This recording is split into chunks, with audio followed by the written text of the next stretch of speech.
Hey guys, it's Scott Romacker. I want to talk a little bit about voltage drop. If you've been in the industry for a while, you've obviously had to deal with it quite a bit. For those who might be a little bit newer, you might be wondering, what is voltage drop? Let's kind of talk a little bit about what it is, and then we can talk about how we can actually try to prevent it and try to correct it. Voltage drop basically is, if you want to think of like a hose that you have outside and you turn it on, and at the beginning of the hose, you got all this water pressure going through the hose right at the source. But as you go further down that hose, maybe 100 feet out, that water pressure has really died down quite a bit. It's the same thing with landscape lighting. So your transformer is actually going to be your source, and then your wire is going to be your hose. The flow of electricity by the transformer is going to be a lot greater. But as it goes and travels further down the line, the voltage will start to drop. That is one way to prevent any type of voltage drop or having so much voltage drop, is to have shorter wire runs. That can't always happen. Another thing you have to consider is what the load is that you're going to put onto that wire. So every time you put a light onto that wire, that's going to add a load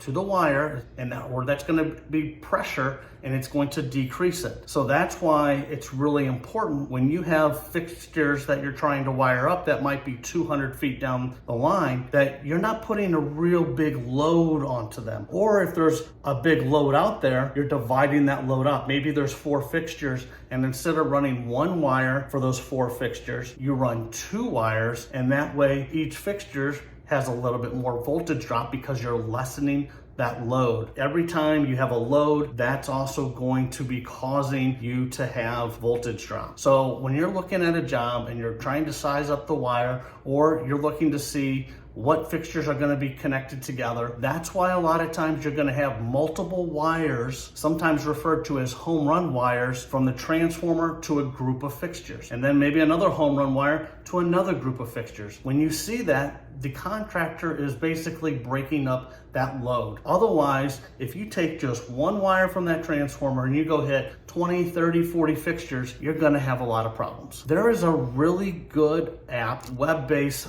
from FX that just came out. They have actually a voltage calculator, and what I really like about this particular calculator is that it actually will tell you, once you enter in your load or your VA ratings, and you add in the length and you tell it what size wire you're going to use, it'll calculate what type of voltage it will be receiving. And that's going to really be really nice, and it's going to help you make sure that you don't overload that particular runner wire, and that you have the correct amount of working volts for your particular fixture, because all fixtures are going to have an operating voltage, and most of them are going to range from anywhere from 9 to 15 volts. If you're not in that window and you're below that window, a lot of times you're going to see fixtures that start to flicker, or they kind of strobe, or in some cases they just don't even turn on. It's also a really good practice to when you are putting in a system, to always plan for expansion. A lot of times customers are going to come and they're going to want to add fixtures, and it just makes it so much easier. If a fixture or an area that they're wanting to do lighting on is 100 feet away,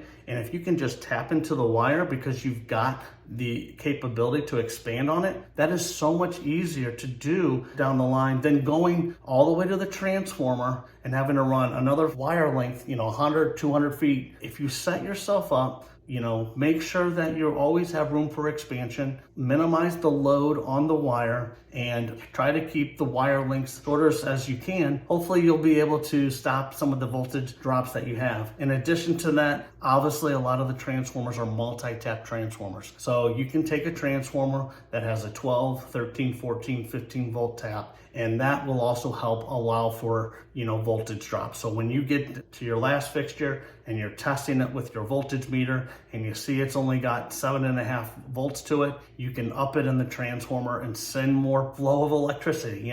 You're sending more electricity down there to up that voltage to it. Guys, I hope this helps. Certainly reach out to me if you have any questions, and always, thanks for watching.